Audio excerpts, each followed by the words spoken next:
In this digital teaching story, I am going to talk about the use of observation organizers, specifically box and T-charts, and how they can improve student learning. A box and T-chart is an excellent tool to help students brainstorm ideas, organize information, gather research, make visual associations, and identify connections. Per the Rhode Island Professional Teaching Standards, teachers create instructional opportunities to encourage all students' development of critical thinking, problem solving, performance skills, and literacy across content areas.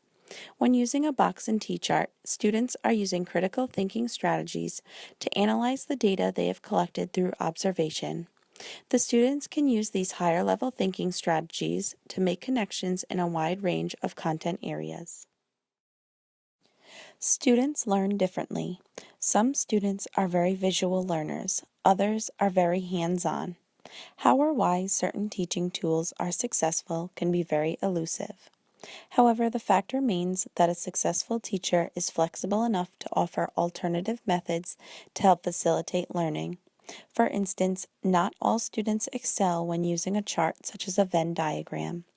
The box and T-chart is another common organizational technique to aid students in comparing data, organizing their thoughts, and presenting a summary of their findings. The simplicity of the box and T-chart design is the key to its success. When comparing the different stages of the milkweed versus the mealworm, students can utilize the box located at the top of the chart to write the similarities of the two stages. In the T-chart below, students will label one column for the milkweed and the other for the mealworm. Students can then itemize the differences of the two based on their comparisons.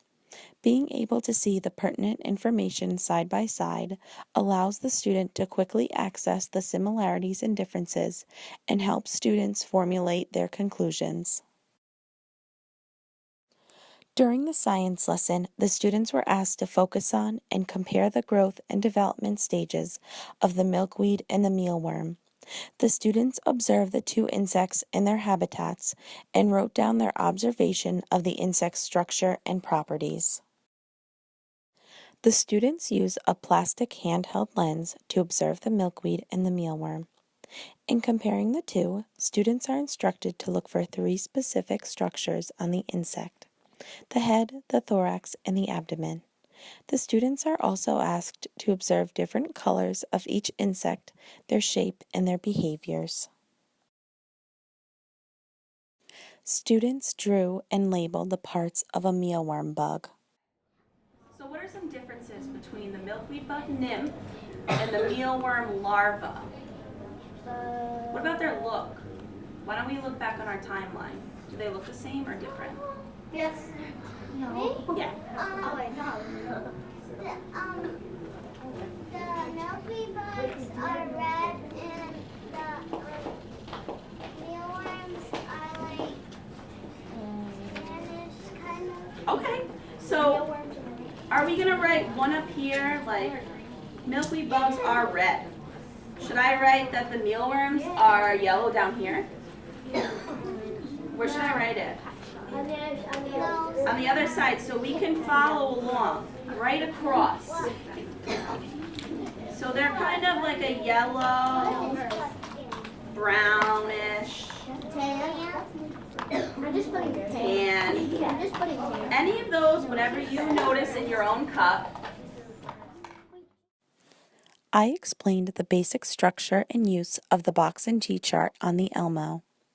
I asked the students how they would label the T-chart to accommodate the comparison of the milkweed and the mealworm. We then discussed three similarities of the two insects and wrote it in the appropriate column. I then asked for one of the differences in the structures of the two insects and listed it on the T-chart. I asked if there were any additional questions. I then instructed the students to complete their own box and T-chart utilizing their own observations as well as referencing their illustrations to help with the construction of the box and T-chart. Here is an example of a student's work. The student utilized the focus question to compare the different structures, colors, shapes, and behaviors of the insects. Based on that data, the The student input the similarities and differences in the designated areas on the box and T-chart. Note, the student could refer back to their illustrations to assist with the comparisons. There are many benefits to using a box and T-chart.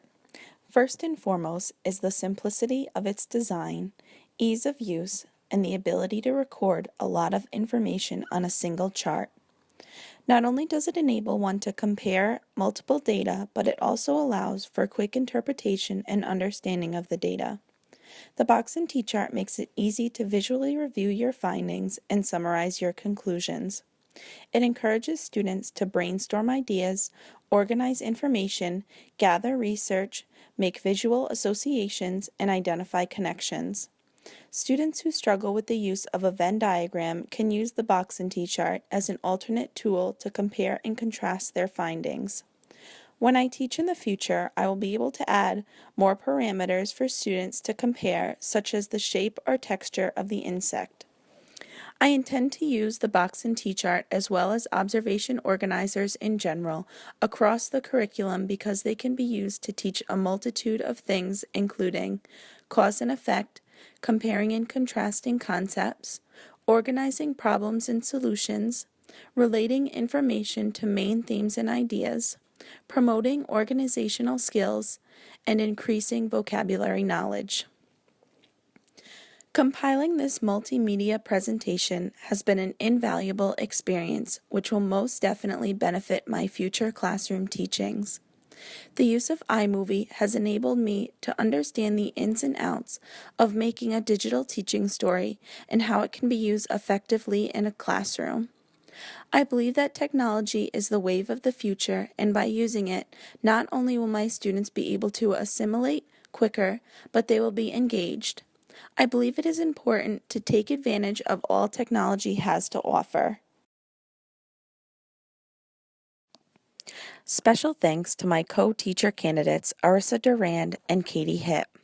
Not only have they acted as my sounding board throughout the semester, but they helped to document my experience through pictures and video clips while I was doing my lessons. Also, a special thank you goes to Miss Betty Nadrowski for her valuable input and feedback on my lessons and a wonderful classroom atmosphere to teach in. Finally, a special thanks to Dr. Nisley for assisting me in developing the skills to design and manage a classroom environment that provides students with the time, space, and resources needed for learning science.